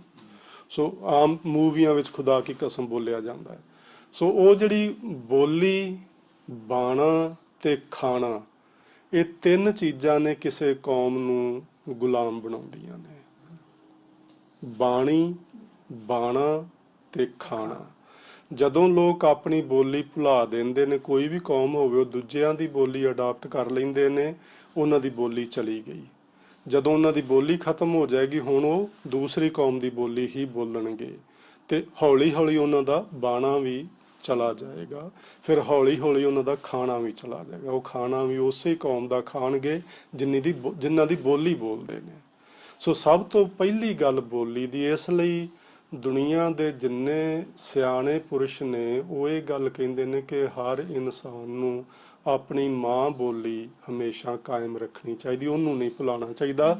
ਬੋਲੀਆਂ ਭਾਵੇਂ 500 ਸਿੱਖ ਲਓ ਤੁਸੀਂ, ਪਰ ਮਾਂ ਬੋਲੀ ਭੁੱਲਣੀ ਨਹੀਂ ਚਾਹੀਦੀ। ਜਿੱਦਣ ਮਾਂ ਬੋਲੀ ਭੁੱਲੇਗੀ ਉਦਣ ਅਸੀਂ ਆਪਣਾ ਬਾਣਾ ਵੀ ਭੁੱਲ ਜਾਏਗਾ ਸਾਨੂੰ, ਤੇ ਉਦਣ ਸਾਨੂੰ ਆਪਣਾ ਖਾਣਾ ਵੀ ਭੁੱਲ ਜਾਏਗਾ, ਤੇ ਫਿਰ ਅਸੀਂ ਕਿਸੇ ਹੋਰ ਦੇ ਭਾਵੇਂ ਫਿਜ਼ੀਕਲੀ ਗੁਲਾਮ ਨਹੀਂ ਹੋਵਾਂਗੇ, ਪਰ ਵਿਚਾਰਾਂ ਕਰਕੇ ਅਸੀਂ ਗੁਲਾਮ ਹੋ ਚੁੱਕੇ ਹੋਵਾਂਗੇ। ਠੀਕ ਹੈ। ਸੋ ਇਹ ਨੀਲ ਬਸਤਰਲੇ ਕੱਪੜੇ ਪਹਿਰੇ ਤੁਰਕ ਪਠਾਣੀ, ਤੁਰਕਾਂ ਤੇ ਪਠਾਣਾਂ ਵਾਲਾ ਅਮਲ ਸ਼ੁਰੂ ਹੋ ਗਿਆ, ਉਹਨਾਂ ਦਾ ਰਾਜ, ਉਹਨਾਂ ਦੀ ਹਕੂਮਤ ਆ ਗਈ, ਤੇ ਉਹੋ ਜਿਹੇ ਲੋਕ ਕੱਪੜੇ ਪਾਉਣ ਲੱਗ ਪਏ, ਉਹੋ ਜਿਹੀ ਬੋਲੀ, ਉਹੋ ਜਿਹਾ ਖਾਣਾ, ਸਾਰਾ ਉਸ ਤਰ੍ਹਾਂ ਦਾ ਹੋ ਗਿਆ। ਇਸ ਚੱਲ ਰਹੇ ਸਮੇਂ ਵਿੱਚ ਚਾਰੇ ਵੇਦ ਹੋਏ ਸਚਿਆਰ। ਇਸ ਤਰ੍ਹਾਂ ਇਹ ਚਾਰੇ ਵੇਦ ਜਿਹੜੇ ਨੇ ਸਚਿਆਰ ਹੋ ਗਏ, ਭਾਵ ਆਪਣੇ ਆਪਣੇ ਸਮੇਂ ਦੀ ਉਹਨਾਂ ਨੇ ਸੱਚੀ ਗੱਲ ਬਿਆਨ ਕੀਤੀ ਜੋ ਸੀ ਉਸ ਵਕਤ, ਇਸ ਲਈ ਉਹ ਸਚਿਆਰ ਹੋਏ। ਉਂਝ ਗੁਰਬਾਣੀ ਵਿੱਚ ਗੁਰੂ ਜੀ ਨੇ ਭਗਤ ਕਬੀਰ ਸਾਹਿਬ ਜੀ ਦੀ ਬਾਣੀ ਵਿੱਚ ਇੱਕ ਬਚਨ ਲਿਖਿਆ ਹੋਇਆ, ਵੇਦ ਕਤੇਬ ਕਹੋ ਮਤ ਝੂਠੇ, ਝੂਠਾ ਜੋ ਨਾ ਵਿਚਾਰੇ।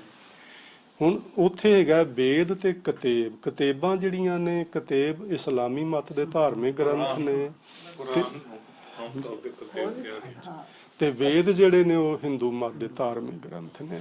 ਹਿੰਦੂ ਲੋਕ ਕੀ ਕਰ ਰਹੇ ਸੀ, ਉਹਨਾਂ ਦੇ ਮਤ ਦੇ ਧਾਰਮਿਕ ਗ੍ਰੰਥਾਂ ਨੂੰ ਝੂਠਾ ਕਹਿ ਰਹੇ ਸਨ। ਇਸਲਾਮ ਵਾਲੇ ਕੀ ਕਹਿ ਰਹੇ ਸੀ ਕਿ ਤੁਹਾਡੇ ਵੇਦ ਝੂਠੇ ਨੇ, ਕਹਿੰਦੇ ਤੁਹਾਡੀਆਂ ਕਿਤਾਬਾਂ ਝੂਠੀਆਂ ਨੇ। ਮਤਲਬ ਇਹ ਝਗੜਾ ਸੀ ਬ੍ਰਾਹਮਣ ਤੇ ਜਿਹੜੇ ਮੁੱਲਾ ਸਨ, ਉਹ ਆਪਸ ਵਿੱਚ ਇਸ ਤਰ੍ਹਾਂ ਦੀਆਂ ਗੱਲਾਂ ਕਰ ਕਰਕੇ ਲੜ ਕੇ ਮਰਦੇ ਸਨ। ਖਏ ਮਰਦੇ ਬਾਹਮਣ ਮੌਲਾਣੇ, ਭਾਈ ਗੁਰਦਾਸ ਨੇ ਸਾਫ਼ ਲਿਖਿਆ ਹੋਇਆ ਵੀ ਇਹੋ ਜਿਹੀਆਂ ਗੱਲਾਂ ਕਰ ਕਰਕੇ ਵੀ ਤੁਹਾਡੀ ਉਹ ਜਿਹੜੀ ਗੱਲ ਲਿਖੀ ਉਹ ਗਲਤ ਹੈ, ਉਹ ਤੇ ਆਂਦੇ ਤੁਹਾਡੀ ਉਹ ਲਿਖਤ ਗਲਤ ਹੈ, ਉਹ ਝੂਠੀ ਹੈ ਤੇ ਉਹ ਝੂਠੀ ਹੈ। ਪਰ ਗੁਰੂ ਜੀ ਕਹਿੰਦੇ ਨੇ ਵੀ ਇਸ ਤਰ੍ਹਾਂ ਕਿਉਂ ਲੜ ਰਹੇ ਹੋ ਤੁਸੀਂ, ਵੀ ਇਸ ਤਰ੍ਹਾਂ ਨਹੀਂ ਲੜੋ। ਆਪਣੇ ਆਪਣੇ ਸਮੇਂ ਦੀਆਂ ਲਿਖਤਾਂ ਠੀਕ ਹੁੰਦੀਆਂ ਨੇ। ਪੁਰਾਣੇ ਸਮੇਂ ਦੀ ਜਦੋਂ ਸਾਮ ਵੇਦ ਲਿਖਿਆ ਗਿਆ ਉਸ ਵਕਤ ਉਹ ਠੀਕ ਸੀ, ਤੇ ਵਕਤ ਤੋਂ ਬਾਅਦ ਲੰਮੇ ਸਮੇਂ ਤੋਂ ਬਾਅਦ ਨਵੀਆਂ ਚੀਜ਼ਾਂ ਆ ਜਾਂਦੀਆਂ ਨੇ, ਲੋਕਾਂ ਦੇ ਵਿਚਾਰ ਤਬਦੀਲ ਹੋ ਜਾਂਦੇ ਨੇ, ਫਿਰ ਉਹ ਲਿਖਤਾਂ ਵੀ ਤਬਦੀਲ ਹੋ ਜਾਂਦੀਆਂ ਨੇ। ਪਰ ਕਿਸੇ ਦੇ ਵਕਤ ਦੀ ਲਿਖਤ ਨੂੰ ਝੂਠਾ ਜਾਂ ਗਲਤ ਨਹੀਂ ਆਖੋ। ਸੋ ਵੇਦ ਕਤੇਬ ਕਹੋ ਮਤ ਝੂਠੇ, ਝੂਠਾ ਜੋ ਨਾ ਵਿਚਾਰੇ, ਜੋ ਸਭ ਮੈਂ ਏਕ ਖੁਦਾਏ ਕਹਿਤ ਹੋ ਤੋ ਕਿਉਂ ਮੁਰਗੀ ਮਾਰੇ। ਹੁਣ ਕਿੰਨੀ ਕਬੀਰ ਜੀ ਨੇ ਪਤੇ ਦੀ ਗੱਲ ਆਖੀ ਵੀ ਇੱਕ ਪਾਸੇ ਤੂੰ ਕਹਿੰਦਾ ਸਾਰਿਆਂ ਵਿੱਚ ਖੁਦਾ, ਇੱਕ ਪਾਸੇ ਤੂੰ ਉਹਨੂੰ ਬਿਸਮਲ ਕਰਦਾ ਪਿਆ, ਉਹਦੀ ਗਰਦਨ ਪਿਆ ਕੱਟਦਾ ਹੈ ਨਾ। ਤੇ ਉਹ ਅੱਜ ਪੂਰੀ ਦੁਨੀਆ ਵਿੱਚ ਹੋ ਹੀ ਰਿਹਾ। ਲੋਕਾਂ ਨੇ ਬੱਚਿਆਂ ਦੀਆਂ ਬਲੀਆਂ ਦਿੱਤੀਆਂ, ਲੋਕਾਂ ਨੇ ਜਾਨਵਰਾਂ ਦੀਆਂ ਬਲੀਆਂ ਦਿੱਤੀਆਂ, ਕੀ ਲੋਕ ਪਏ ਕਰਦੇ ਨੇ ਧਰਮ ਦੇ ਨਾਂ ਹੇਠਾਂ। ਸੋ ਇਸ ਤਰ੍ਹਾਂ ਚਾਰੇ ਵੇਦ ਹੋਏ ਸਚਿਆਰ ਤੋਂ ਮਤਲਬ ਹੈ ਕਿ ਵੇਦ ਆਪਣੀ ਆਪਣੀ ਥਾਂ ਤੇ ਆਪਣੇ ਆਪਣੇ ਵਕਤ ਦੀ ਸੱਚੀ ਗੱਲ ਕਰਦੇ ਨੇ ਪਏ। ਪੜ੍ਹ ਹੈ ਗੁਣ ਹੈ ਤਿੰਨ ਚਾਰ ਵਿਚਾਰ, ਜਿਹੜੇ ਉਹਨਾਂ ਉਸ ਵਕਤ ਦੀਆਂ ਲਿਖਤਾਂ ਨੂੰ ਪੜ੍ਹਦੇ ਹਨ, ਉਹਨਾਂ ਨੂੰ ਗੁਣਾਂ ਤੋਂ ਮਤਲਬ ਹੁੰਦਾ ਵਿਚਾਰ ਕਰਦੇ ਹਨ, ਉਹਨਾਂ ਦੀ ਜਿਹੜੀ ਵਿਚਾਰ ਹੈ, ਚਾਰ ਮੈਨੇ ਸੁੰਦਰ, ਉਹਨਾਂ ਦੀ ਵਿਚਾਰ ਸੁੰਦਰ ਬਣ ਜਾਂਦੀ ਹੈ। ਭਾਵ ਉਹ ਕਿਸੇ ਨਾਲ ਫਿਰ ਕਿਸੇ ਨੂੰ ਝੂਠਾ ਆਖ ਕੇ ਕਿਸੇ ਨੂੰ ਗਲਤ ਸਾਬਤ ਨਹੀਂ ਕਰਨਾ ਚਾਹੁੰਦੇ, ਉਹ ਇਹ ਗੱਲ ਸਮਝ ਜਾਂਦੇ ਨੇ। ਜੇ ਸਭ ਤੋਂ ਪਹਿਲਾਂ ਅਸੀਂ ਸਮਝ ਲਿਆ ਸੀ ਗਿਆਨੀ ਬੁੱਝੈ ਤਾਹੇ। ਗਿਆਨਵਾਨ ਜਿਹੜੇ ਲੋਕ ਹੁੰਦੇ ਨੇ ਉਹ ਕਿਸੇ ਦੇ ਧਾਰਮਿਕ ਗ੍ਰੰਥ ਨੂੰ ਮਾੜਾ ਨਹੀਂ ਆਖਦੇ, ਉਹਦੀ ਨਿੰਦਿਆ ਨਹੀਂ ਕਰਦੇ, ਸਗੋਂ ਇਹ ਕਹਿੰਦੇ ਨੇ ਕਿ ਉਸ ਵਕਤ ਭਈ ਇਹ ਗ੍ਰੰਥ ਸੱਚਾ ਸੀ, ਜਿਸ ਵਕਤ ਇਹ ਲਿਖਿਆ ਗਿਆ ਉਦੋਂ ਇਹੋ ਜਿਹੀਆਂ ਜ਼ਰੂਰਤਾਂ ਸਨ। ਇਹ ਚਾਰੇ ਵੇਦ ਇੱਕ ਟਾਈਮ ਤੇ ਨਹੀਂ ਲਿਖੇ ਗਏ ਹੋਣੇ, ਨਹੀਂ, ਵੱਖ-ਵੱਖ ਸਮਿਆਂ 'ਚ ਲਿਖੇ ਗਏ। ਰਾਈਟਰ ਵੀ ਵੱਖਰੇ ਹੋਏ ਨੇ। ਹਾਂਜੀ। ਸੋ ਹੁਣ ਗੁਰੂ ਜੀ ਆਪਣੀ ਮੱਤ ਦੇਣ ਲੱਗੇ ਨੇ ਸਾਨੂੰ। ਭਾਉ ਭਗਤ ਕਰ ਨੀਚ ਸਦਾਏ, ਤਉ ਨਾਨਕ ਮੋਖ ਅੰਤਰ ਪਾਏ। ਉੱਤਲੇ ਜਿਹੜੀ ਸੀ ਵਿਚਾਰਧਾਰਾ, ਕਿਤੇ ਕੋਈ ਸਤੰਬਰ ਨੂੰ ਯਾਦ ਕਰਦਾ ਸੀ, ਕਿਤੇ ਕੋਈ ਰਾਮ ਜੀ ਨੂੰ ਯਾਦ ਕਰਦਾ ਸੀ, ਕਿਤੇ ਕੋਈ ਕ੍ਰਿਸ਼ਨ ਜੀ ਨੂੰ ਯਾਦ ਕਰਦਾ ਸੀ, ਆਪਣੇ ਆਪਣੇ ਢੰਗ ਨਾਲ। ਕੋਈ ਆਪਣੇ ਵੇਦਾਂ ਨੂੰ ਚੰਗਾ ਕਹਿ ਰਿਹਾ, ਕੋਈ ਆਪਣੇ ਸ਼ਾਸਤਰਾਂ ਨੂੰ ਚੰਗਾ ਕਹਿ ਰਿਹਾ, ਦੂਜਿਆਂ ਦੀ ਨਿੰਦਿਆ ਕਰ ਰਹੇ ਨੇ। ਗੁਰੂ ਜੀ ਕਹਿੰਦੇ ਨੇ ਸਾਰੇ ਝਗੜੇ ਨੂੰ ਛੱਡੋ, ਆਪਣੀ ਆਪਣੀ ਥਾਂ ਤੇ ਹਰ ਚੀਜ਼ ਠੀਕ ਸੀ, ਪਰ ਪਤੇ ਦੀ ਗੱਲ ਇਹ ਆ ਕਿ ਜਿੰਨਾ ਚਿਰ ਮਨੁੱਖ ਪ੍ਰੇਮਾ ਭਗਤੀ ਨਹੀਂ ਕਰਦਾ ਉਸ ਵਾਹਿਗੁਰੂ ਜੀ ਦੀ, ਤੇ ਪ੍ਰੇਮਾ ਭਗਤੀ ਕਰਕੇ ਵੀ ਆਪਣੇ ਆਪ ਨੂੰ ਨਿਮਰਤਾ 'ਚ ਨਹੀਂ ਲਿਆਉਂਦਾ। ਕਿਉਂਕਿ ਕਈ ਵਾਰੀ ਪ੍ਰੇਮਾ ਭਗਤੀ ਵੀ ਹਉਮੈ ਪੈਦਾ ਕਰਦੀ ਹੈ। ਜੇ ਹਉਮੈ ਪੈਦਾ ਹੋਵੇ ਤੇ ਉਹ ਪ੍ਰੇਮਾ ਭਗਤੀ ਵੀ ਅਜਾਈਂ ਚਲੀ ਜਾਂਦੀ ਹੈ। ਤੇ ਜੇ ਨੀਚ ਸਦਾਏ ਤੋਂ ਮਤਲਬ ਹੈ ਨਿਮਰਤਾ 'ਚ ਰਵੇ।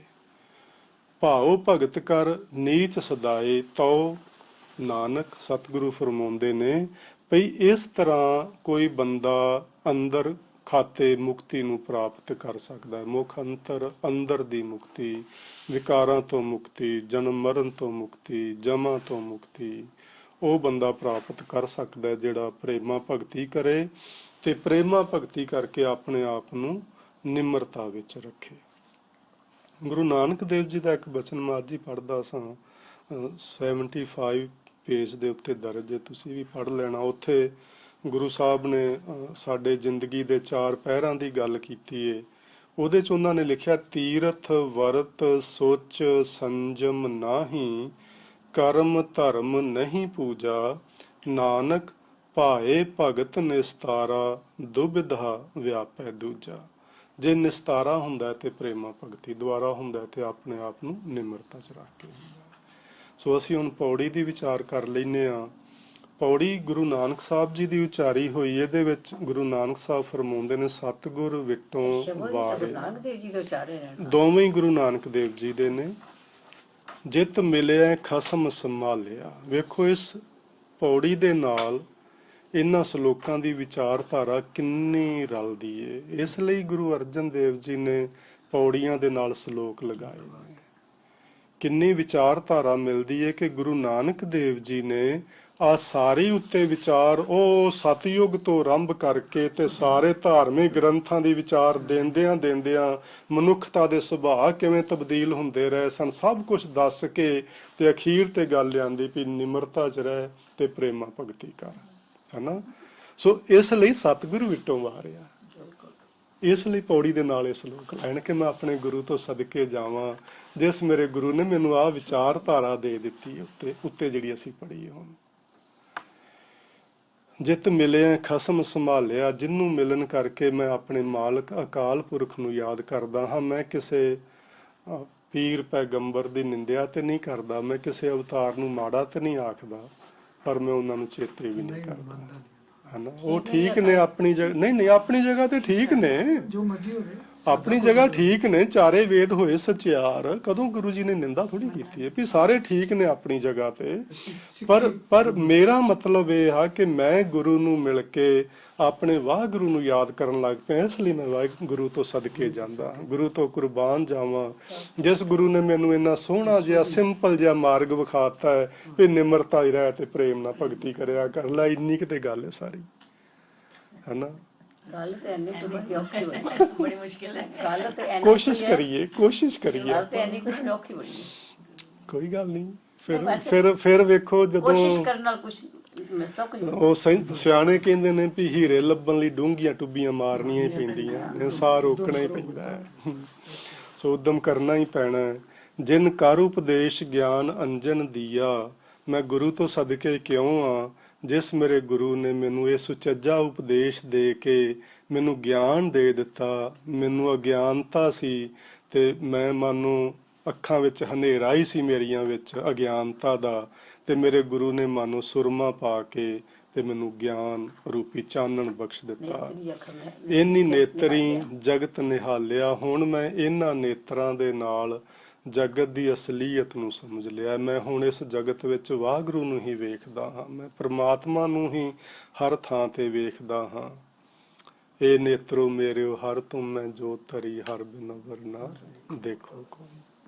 ਸੋ ਇਹ ਮੇਰੇ ਗੁਰੂ ਨੇ ਦੱਸਿਆ। ਉਂਝ ਆਪਾਂ ਨੂੰ ਕਿੱਥੇ ਪਤਾ ਲੱਗਣਾ ਸੀ ਵੀ ਰੱਬ ਕੀ ਹੈ, ਤੇ ਅਸੀਂ ਵੀ ਉਹੋ ਹੀ ਦੇਵੀਆਂ ਦੇਵਤਿਆਂ ਦੀ ਪੂਜਾ ਕਰੀ ਜਾਣੀ ਸੀ ਨਾ, ਜੇ ਗੁਰੂ ਜੀ ਨਾ ਸਾਨੂੰ ਦੱਸਦੇ ਤਾਂ। ਸ਼ਾਇਦ ਨਹੀਂ, ਤੁਹਾਨੂੰ ਪਤਾ ਮੈਂ ਦੇਖਿਆ ਜਾਵੇ ਕਿ ਅੰਮ੍ਰਿਤਸਰ ਨਾ ਕੌਲਸਰ ਨਾਲ, ਅੰਮ੍ਰਿਤਸਰ ਹਰਿਮੰਦਰ ਸਾਹਿਬ ਦੇ ਨਾਲ ਕੌਲਸਰ ਜਿਹਨੂੰ ਬਾਬਾ ਸਾਹਿਬ ਵੀ ਕਹਿੰਦੇ ਨੇ, ਸਰੋਵਰ ਵੀ ਹੈ। ਉਹਦੀ ਪਰਿਕਰਮਾ ਦੇ ਵਿੱਚ ਗੁਰੂ ਨਾਨਕ ਦੇਵ ਜੀ ਦੀ ਮੂਰਤੀ ਬਣੀ ਹੋਈ ਸੀ। ਤੁਸੀਂ ਦੇਖਿਆ? ਯਾਦ ਆ? ਮੈਂ ਦੇਖਿਆ। ਅਸੀਂ ਲਾਹੌਰ ਰਹਿੰਦੇ ਸੀ ਨਾ, ਮੇਰੇ ਫਾਦਰ ਕਦੀ ਕਦੀ ਆਉਂਦੇ ਸੀ ਤੇ ਅਸੀਂ ਆਉਂਦੇ ਸਾਂ ਖਾਲਸਾ ਦੀ ਗੱਲ ਕਰ ਰਹੇ ਕੌਲਸਰ ਦੀ ਪਰਿਕਰਮਾ ਦੇ ਵਿੱਚ ਨਾ ਪਰ ਕਰਮਾਂ ਦੇ ਵਿੱਚ ਚਲੋ ਫਿਰ ਆਪਾਂ ਇਹ ਗੱਲ ਆਪਾਂ ਬਾਅਦ ਚ ਕਰਦੇ, ਮੈਨੂੰ ਲੱਗਦਾ ਟੌਪਿਕ ਤੋਂ ਬਾਹਰ ਹੈ ਚਲੀ ਗਈ ਗੱਲ ਆਪਣੀ ਨਾ।